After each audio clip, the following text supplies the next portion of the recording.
Salve, salve, alunos! Hoje chegamos para fazer aquela revisão para a recuperação. Então, agora nós temos um tempinho, eu escolhi alguns temas para poder fazer parte da revisão, da recuperação, e logo após nós temos aquela prova, já que você não obteve uma boa nota, ou se você quer aumentar a tua nota, você vier com a professora, e aí vamos passar agora para vocês então, essa revisão. Então, é interessante porque sobre a prova que vai cair, eu posso ter colocado aí todos os conteúdos que foi, né? Da mesma forma que lá na revisão da avaliação, eu tenho que selecionar alguns conteúdos. E aqui eu fiz essa seleção. Então, joga na tela, acompanha comigo. Para a nossa revisão da recuperação, ali da primeira unidade, eu vou trabalhar com vocês os temas, o Tratado de Ayacucho, que já foi explicado isso na aula anterior, vocês lembram? Aula 9, a descoberta do látex. Aula 10, Rondon, expedicionário, indigenista e sertanista. E aula 11, primeiro e segundo ciclo da borracha. Tá bom? Então, vamos lá para a explicação. Na primeira aula, que é o Tratado de Ayacucho, nós trabalhamos aqui os limites do tratado, a navegação e comércio pelos rios Madeiras ao Guaporé, e também o Brasil possui alguns tratados com a Bolívia. Isso dentro dessa aula 8, tá? Aí vejamos, nos anos 60 do século XIX, se tomava como ponto base os limites estabelecidos pelo Tratado de Madrid. O Tratado de Madrid é de 1750. O Tratado de Santo Alfonso, ele é de 1777. Tá? Estabelecia a fronteira do Brasil com a Bolívia, que correria do ponto médio do Madeira até a cidade de Humaitá. O lado esquerdo do rio Madeira, até a cidade de Humaitá, pertenceria a quem? A Bolívia, incluindo parte do Amazonas e também do Acre. Fechou? Beleza? Seguimos. O interesse internacional pelo látex se deu em meados do século XIX. Tá? Ainda não havia se descoberto a nascente do rio Javari. Não se sabia exatamente onde situava essa linha de fronteira. E a região do Rio Madeira era praticamente despovoada em ambos os lados. Lado brasileiro e o lado boliviano. Essa imagem que vocês estão vendo são os batelões cheios de mercadorias que ia subir o quê? Ia subir o Beni. Então, os bolivianos desciam pelo Beni, pelo Madre de Dios, pegavam Mamoré, conseguiam transpor essas corredeiras ou cachoeiras e ia vender os seus produtos lá em Belém do Pará. E traziam de lá mercadorias industrializadas. Então, se ele passava aí 3 meses descendo o Rio Madeira, eles vão passar 4 até 5 meses subindo o Rio Madeira. Esse era o negócio antigamente, ok? O Tratado de Amizade e Limite, Navegação e Comércio, extradição entre o Brasil e a Bolívia, foi assinado e também foi conhecido como o Tratado Munhoz Neto, uma referência ao sobrenome dos 2 ministros que representavam as 2 nações. Mariano do Neto Munhoz, aqui o nome do fera, e Felipe Lopes Neto. Havia sido enviado para assinar esse documento, esse tratado. Tá? O acordo, o Tratado de Ayacucho contém aí 30 artigos. Declarar paz entre as partes contratantes. 5, vai falar sobre limites. 8, sobre extradição. E 16, fala sobre comércio e navegação. Esses artigos evidenciam os temores e cuidados do governo imperial com relação à liberdade de navegar pelos nossos rios. A liberdade dos bolivianos de navegarem. Só podiam navegar por aqui embarcações com bandeiras, ou boliviana ou brasileira. Ok? Não podia de outras nações. Por isso que a questão do Tratado de Ayacucho, os principais tratados que foram criados entre o Brasil, a Bolívia, etc., tem o principal mentor aqui, a borracha. A borracha, a castanha, era um produto que mais desceu da região do Beni, pegando aí a região de Belém para fazer o comércio. Na aula 9, falamos sobre a descoberta do látex, que se deu lá no Haiti. Colombo já teria visto esse produto. A Hevia, nome dado pelos nativos. Fresnay e Lacandamine inicia o processo de liquefação e a borracha ela faz parte da pauta econômica de Manaus e de Belém. Há quem afirma que o uso do látex veio bem antes de Cristo. Colombo teria visto o uso da borracha no Haiti, em forma de bola, que ao jogar ela saía saltando, quicando, pulando. Os astecas utilizavam para a pintura de murais, e um desses murais foi encontrado em escavação arqueológica e se encontra hoje no Museu Nacional do México. Para observarem como que isso já era mais antigo, né? A descoberta do látex, então, no ano de 1736, foi o ano que a Europa tomou conhecimento do produto através do francês Charles Marie de la Condamine. É o nome do fera. Observe que os nativos estão aqui brincando com a bola. Lacodamine se encontrava no Equador quando enviou ao cientista de Paris uma semente da EV, que era o nome dado pelos nativos. Os maias chamavam de caoutchouc. Lembram? A goma que tornava impermeável que fosse coberto por aquela resina. Então você tem o líquido, você joga no pano, leva ao fogo, ela se contrai, ela gruda e ela fica impermeável. E aí começam a serem feitos vários testes. Fresnay, que era amigo do Lacodamine, ele vai iniciar uma série de testes visando o quê? A liquefação. Porque quando eles tiravam e deixavam ali quieto no canto, ela acabava se coagulando. E o Fresnay, ele vai conseguir resolver esse problema depois de 20 anos. Muito tempo, né? Pois é. Ao ser enviado para a Europa, o produto chegava lá coagulado. E eu expliquei isso na aula. Tipo o leite, quando você tira e deixa ele no canto, se você não ferver logo ele fica o quê? Todo coalhado. É isso que eles falam, coagulado, todo quebrado.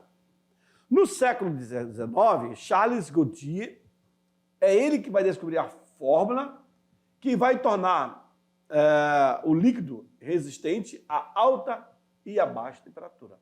É o caso do pneu.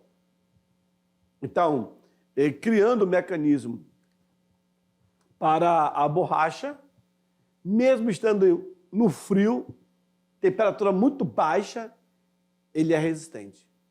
Mesmo estando no calor, uma temperatura muito alta, ela também é resistente. É o caso do pneu do carro, da moto, da bicicleta. Dependendo da situação climática, ele tem a reação. Isso quem fez? Charles Goodyear. Começava, então, a borracha, ela começava a influenciar na economia da Amazônia brasileira, cuja a sede era tanto Manaus como Belém. Havia essa disputa, quem seria a metrópole tropical? Será Belém ou Manaus? Tanto é que na época foram criados teatro, o Teatro da Paz em Belém e o Teatro Amazonas em Manaus. Havia essa disputa. Em Belém, desde 1824 a 25, a borracha era incluída na pauta aduaneira. Aduana, né? Alfândega. Uma arroba eram 15 quilos e o preço daquela época era 4.500 contos de réis. Era muito dinheiro, né?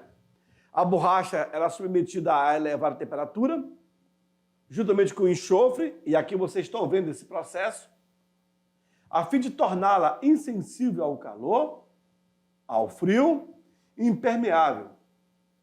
Tudo isso sem perder a flexibilidade. E na imagem que aparece para vocês, eu tenho um caboclo, um seringueiro, fazendo um processo de defumação. Então, ao derramar o líquido aqui em cima, ele traz para a caieira, ele joga na caieira o enxofre, vai transmitir essa fumaça, e logo ele fica girando aqui, ó. Ele gira para que ela seja imprensada ali, uma composição idêntica, tá? Para não deixar pingar, inclusive. Tá bom? Bom, depois, na outra aula que nós falamos sobre o rondon, indigenista, expedicionário e sertanejo. Nessa aula foi trabalhado o militar, o indigenista, o rondon e o estado de Rondônia. Qual foi a sua importância dele para nós?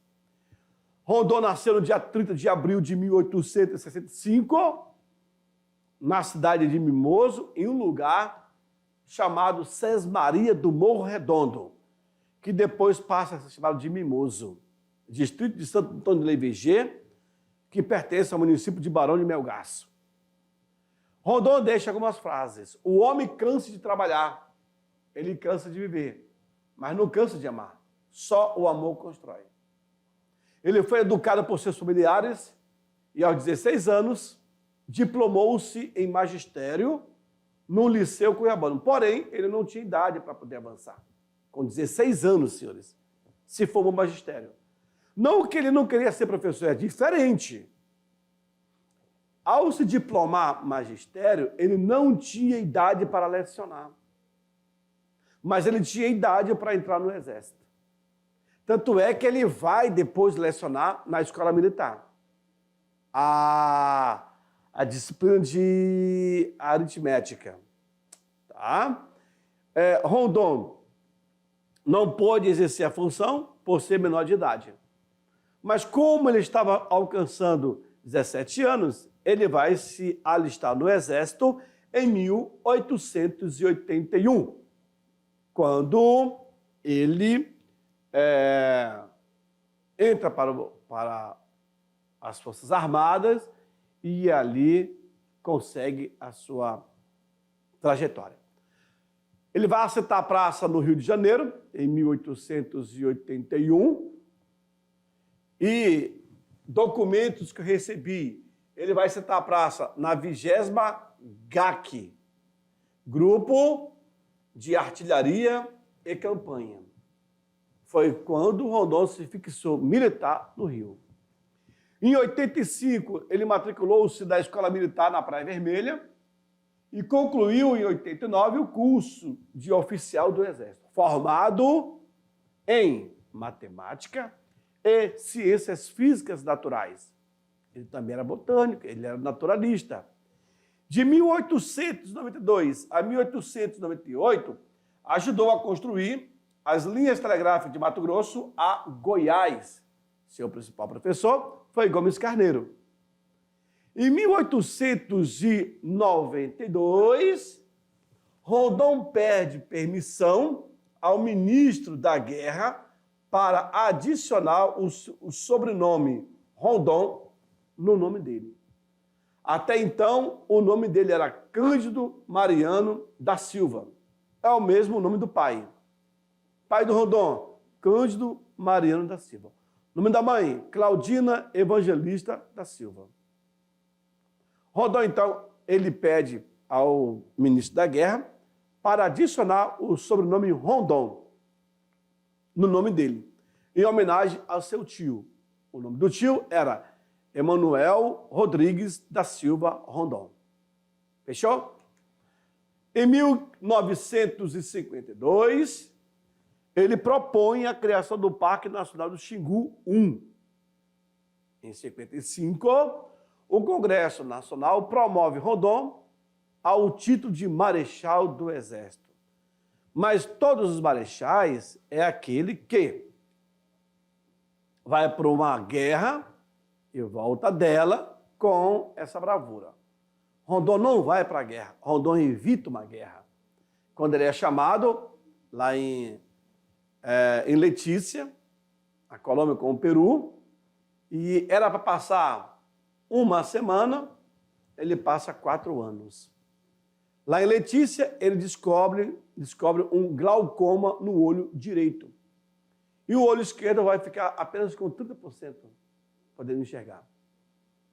Então, Rondon ganha esse título devido ter evitado um conflito naquela região. Nas expedições, eles acabam explorando a zoologia, a botânica, a etnografia, mineralogia, águas termais, todos voltados para as ciências naturais. Essa era a função dele. Em 1919 a 1924, foi diretor de engenharia do Exército. Em 19, ele já era coronel. Ele se torna coronel, mito. Em 1919, ele já era marechal, general, 2 estrelas. Ele alcança o título de coronel em 1912, quando ele vai para a expedição com o Theodore Roosevelt. Theodore Roosevelt era coronel, Rondon também se torna coronel. Em 19, ele se torna general 2 estrelas. Aí tem 3 estrelas, 4 estrelas, até chegar a marechal. Em 1930, ele foi hostilizado no governo de Getúlio Vargas por não apoiar o golpe do governo, né? Em 58, ele morre aos 92 anos na cidade do Rio de Janeiro. E a última aula sobre o ciclo da borracha, que nós vimos, o primeiro ciclo, o segundo ciclo. O primeiro ciclo é dos índios omáguas e o segundo ciclo é dos nordestinos. Aí falamos sobre as aviadores, exportadores, etc. E tudo isso se deu a conquista do Acre, o Tratado de Petrópolis, a linha telegráfica, a criação dos municípios durante o ciclo da borracha. Tá bom? Desmembramento do Estado do Mato Grosso, trabalho extrativista das colônias que foram criadas, Iata, Candeias, o enfraquecimento da borracha, a década dos seringais, tudo isso foi abordado durante a nossa aula. E os principais acontecimentos, que já falei na frente, a conquista do Acre, a linha telegráfica, o Tratado de Petrópolis, o surgimento das principais cidades e a navegação pelos rios amazônicos. Tá certo? Bom, agora, aluno, olha só, eu vou te deixar aí com essa avaliação de recuperação, porque agora há pouco nós fizemos toda essa revisão, e eu fico aqui na torcida para que você possa tirar uma boa nota, vá com calma, sucesso aí nessa provinha, tá bom? Eu fico por aqui e aguardo vocês na nossa próxima aula. Tchau, tchau.